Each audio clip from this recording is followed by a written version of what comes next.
Démocratie participative, la parole à Maude Kafka. Merci Madame la Présidente. Donc je vais vous parler effectivement de la démocratie participative et également de l'évaluation des politiques publiques. S'il vous plaît. Passez-vous. Je vous remercie. Donc, je voulais rappeler en préambule que sur ces deux questions, il n'y a évidemment pas d'obligation en termes de compétences de la région et que cela participe d'un fort volontarisme de la part de notre exécutif qui effectivement vise dans les deux cas à essayer d'enrichir les relations avec nos citoyens. Alors sur la démocratie participative, il y a trois éléments phares sur lesquels nous nous engageons activement. Tout d'abord celui de la consultation, qui est le premier étage, je dirais, de la démarche de démocratie participative, notamment avec en 2017 le lancement de l'outil numérique régional participatif, donc l'idée d'avoir une plateforme collaborative qui permettra de suivre de façon précise notamment nos engagements de campagne et puis qui permettra également une interaction entre les citoyens et les élus. Donc ça c'est l'objet du montant qui est inscrit en investissement. Ensuite nous continuerons la démarche de concertation avec l'ensemble des acteurs de nos politiques publiques.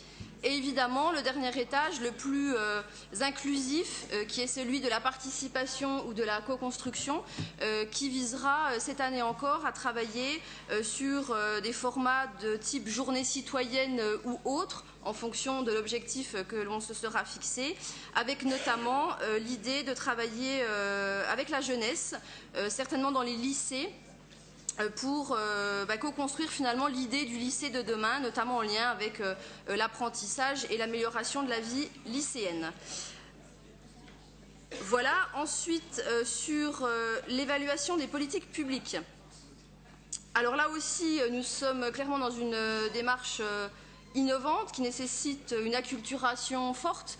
Quand j'entends acculturation, c'est évidemment une acculturation administrative, mais également politique.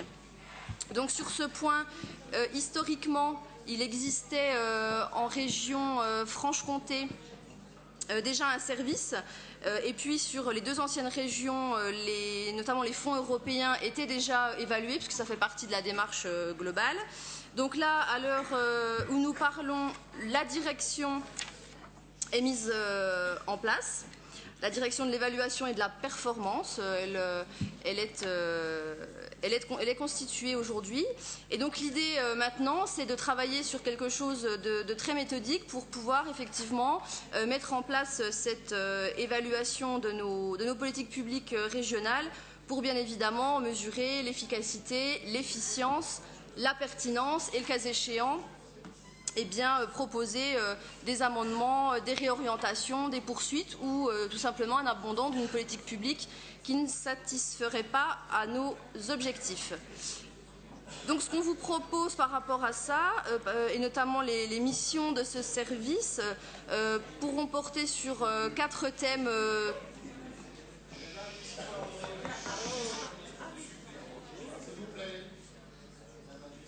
Merci.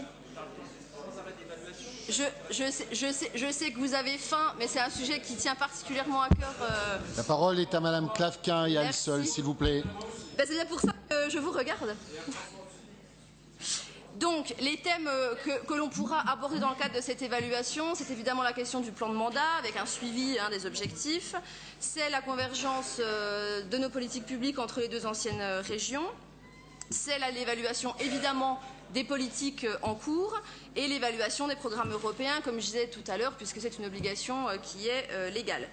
Alors sur l'organisation, parce que c'est ça qui est évidemment important d'expliquer, les choses vont se décanter très rapidement maintenant, puisque comme je le disais, le service est constitué aujourd'hui. Donc l'idée, c'est que nous ayons un comité de suivi d'une part et un comité de pilotage d'autre part. Ces deux comités intégreront évidemment l'ensemble, en tout cas des représentants de l'opposition, pour que l'on puisse déterminer ensemble et en amont les types de politiques publiques que nous souhaitons évaluer et que nous puissions suivre également ensemble l'ensemble de la démarche évaluative. Alors sur les sujets qui pourront faire l'objet d'une évaluation, j'ai parlé des fonds européens, je n'y reviens pas. Par contre, il y en a deux autres pour lesquels nous avons un engagement obligatoire, qui est l'évaluation du schéma régional climat-air-énergie, que nous allons évidemment engager. Et puis nous avons également une démarche dans le cadre de nos schémas qui vise à anticiper bien en amont finalement la définition d'indicateurs qui nous permettront d'évaluer nos schémas. Donc là aussi, je pense notamment au schéma de développement du tourisme. Les indicateurs vont être définis le plus rapidement possible. Et pour terminer, le dernier point, il y aura également un travail sur un tableau de bord qui peut répondre aussi à certaines des interrogations et des demandes que j'ai pu entendre notamment hier.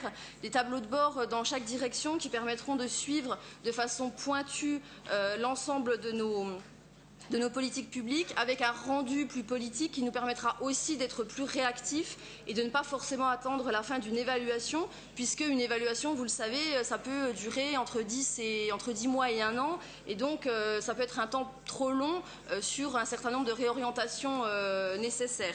Donc là aussi, on va mettre en place et diffuser ce tableau de bord à l'échelle de la grande région. Voilà, et donc les montants qui sont inscrits sont évidemment des montants dédiés à des évaluations externes qui seront définis dans le cadre du processus que je vous ai présenté tout à l'heure. Merci.